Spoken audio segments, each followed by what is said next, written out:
Wanna cause no problems. I just wanna live my life, but I keep on hearing about nonsense. Me and my dons ain't mobsters, but you know when you see imposters, we know how to read them faces, same way you know how to read them comments. If you wanna talk, let's talk, but around here, make sure you walk and your talk is constant. Hey everybody, and welcome to the Death to Vanilla podcast. I'm your host, Stephen Burkhart, and this is my co-host, Rylan Trader. So we are so excited to share with you ideas and thoughts that we've had, experiences we've had, things that we've seen that will encourage you to creatively create, boldly innovate, and experiment so that you can get better than normal results by doing something different. And today, we're going to talk about a couple different things, but what I really wanted to kick off on is storytelling on social media. Now, this is huge. In our previous episode, we talked about pretty much strictly entertaining by using meme videos. So if you haven't seen the episode, go check it out. Go listen to it.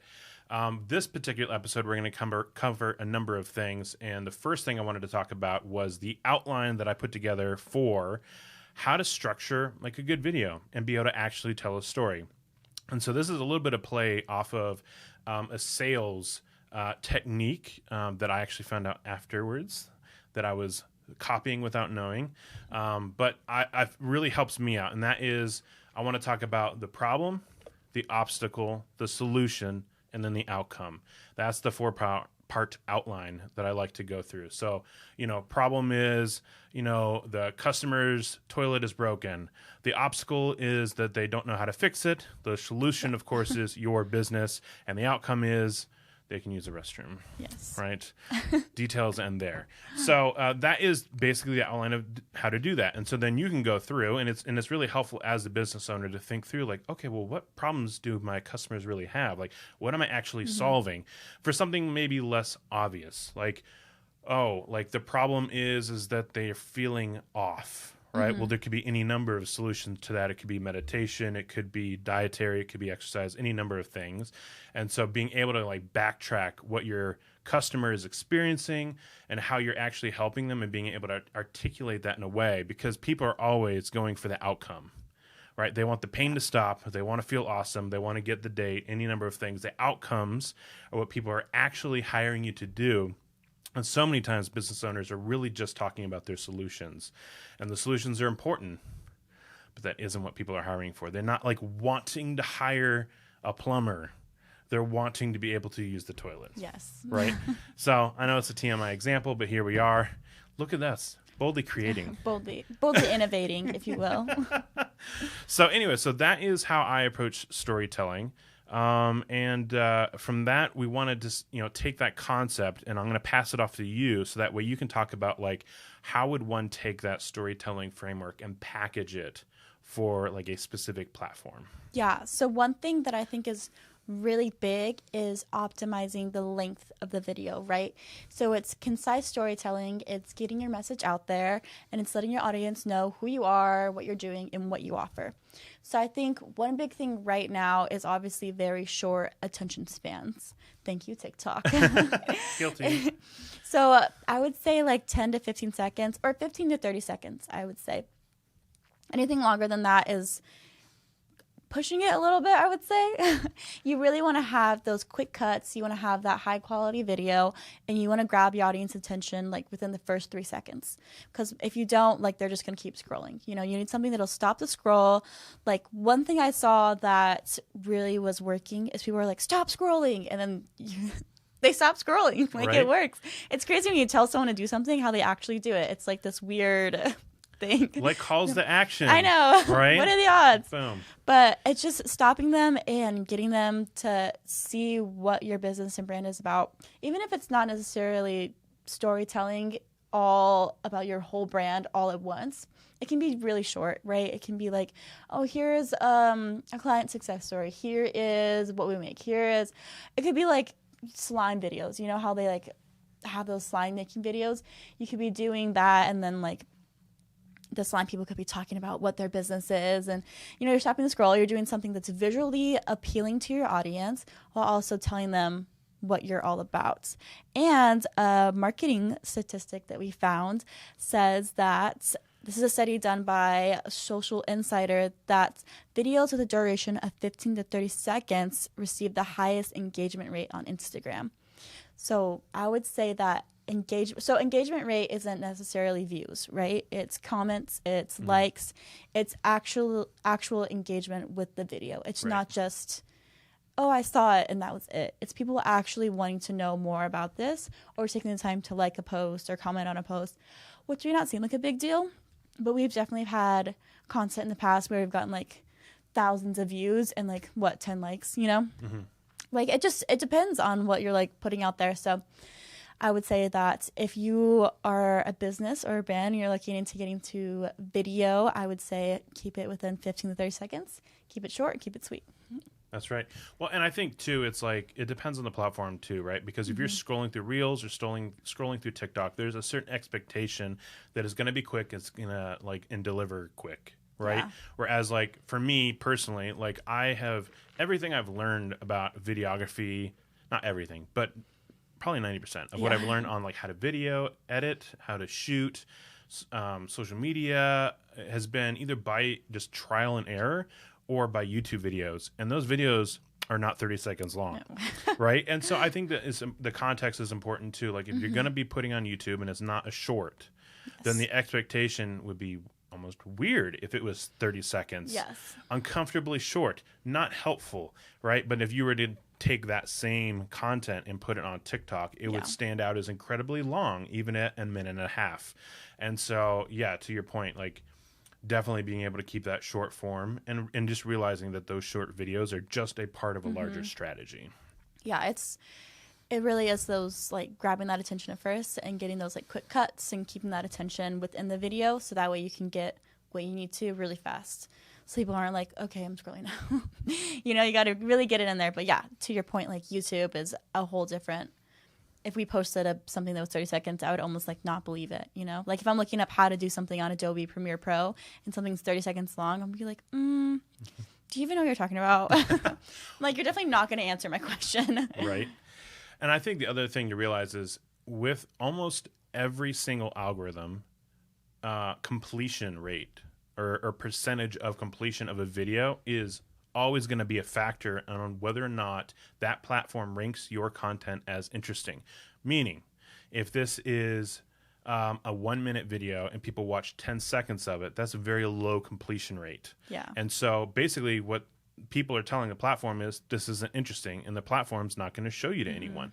Now, if your video is 20 seconds and they're watching 10 seconds, and now it's a 50% completion rate. Now that's a little more interesting, and the platform's likely to show your content to more people. Now imagine it's a 15-second video and they watch 15 seconds. What? Right? 100% completion rate. That means that everyone who's watching your video is thinking this is interesting enough to watch the whole thing. Yeah. And now it's going to show your content to more and more people, newer audiences, different audiences, and testing it as it expands. And that is going to be why certain pieces of content take off and others don't, is because people are actually watching it. And that's giving a constant feedback loop to that platform to let it know whether or not the people are actually enjoying the content. Because why would it go and show your content to people if no one watches it?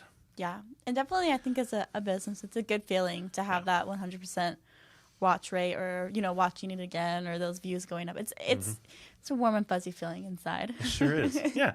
Well, because not everything is something that you think someone would watch all of, because it's kind of like maybe it's a little more informative. And so it's like, okay, well, you know, but if people like it, they like it. So haters going to hate. And I think that talking about engagement really leads into the final point, which is creating some interactive videos. So you've actually done, I know this is my point, but I'm going to actually call you out on that one, because you've done this really great on a lot of stories that you posted. So walk us through a couple of examples of stories that you made for us that were engagement intentional. Yeah. So one big thing that we do for engagement intentional is using like the polls or the comment whatever, or like slide up with. And one thing that we did that kind of actually took off, which is super amazing to engage with our audience, was I think I posted a story about like, what are you reading right now? And we had maybe like 20 to 30 people who slid up and were like, I'm reading this right now. Because people want to, you know, they want to talk about stuff that they're interested in. You know, I think as humans, we often like are like, oh, we're so selfless, but really we want to talk about ourselves, you know, like right now, like we're kind of talking about ourselves almost. You want to talk about like yourself as a person. So it's asking them questions that they actually want to respond to. Because sometimes it's not necessarily like directed towards your business. Right. which we were still kind of talking about. Well, I think what I did was I asked them what they were reading right now, and then we kind of like commented back and responded to some of those. And then the next day we hit them with our workbook. So that way we're like, oh, you like to read? Here's our workbook that we just happened to have for free. Right. So that was kind of one thing that we were like able to like circle back into. And because we had posted that the day before, a lot more people I think viewed that because they had already seen like that we had posted something fun before. So it was something that was engaging, it was fun, and then our audience actually like enjoyed it. And that was a lot of trial and error, you know, like sometimes you post stuff and it flops, and sometimes you post stuff and it works out. That's why you don't post once a week. Yes, don't post once a week, please. So yeah, and I think, you know, every single platform has its own trends. Like stories, for example, a good old quiz is never really going to hurt. There's certainly many other ways to encourage engagement on a post, specifically with Instagram stories. But like I'm on LinkedIn a lot, and LinkedIn polls was like a thing for a minute. And like everyone is creating polls about everything, which is awesome because, you know, you get to like understand your target market better, or you get to understand the audience who's following you, even if they're not a potential client. You get to understand what they're struggling with and ask them strategic questions that is going to help you understand them better, which is going to help you create better content for them. Yeah. But there's fatigue just like anything else, where it's kind of like, oh, another quiz. Because for LinkedIn, there wasn't a whole lot of there wasn't a whole lot of other engagement. Like there was going to be either a verbal call to action or there was going to be a quiz. Whereas like Instagram, there's some variety, right, on what the interactions can be and how you can participate, which is always exciting, whether it's a quiz or asking a question that people can answer, and then you can share that answer. So there's a whole lot of options there, and that's exciting because I think, you know, people get used to doing certain things with certain people, right? There's an expectation that like when you hang out with your fun friend that they're going to be fun, right? And so I think you're building up that same expectation when you're going on, if someone's visiting your brand's Instagram, that like, oh, like if you're a brand that's going to be like continuously engaging with people, people are going to come to expect that, which aside from like the pressure that builds, like, oh, I need to be engaging all the time. Like it means that they're like ready and eager and excited to engage with you, which is just awesome for brand loyalty. It really is. And I know this is kind of like off track, but there's something about those quizzes and getting to tap on it and see the result that just, it feels so good. You know, it's like, oh, I'm part of like the bunch, or, oh, I'm different from everyone else. I'm part of the 26% out of the whatever percentage that. So those are, I think quizzes are super fun. They are. You're like, oh, look, what am I? Boop. Well, social media can feel so one way, especially if like you're publishing all the time and it's like you want people to talk. And so when they do, it's like, oh, hey, look at this. Yeah, they're not just looking at something through a screen. They're actually like, oh, look, me. Right.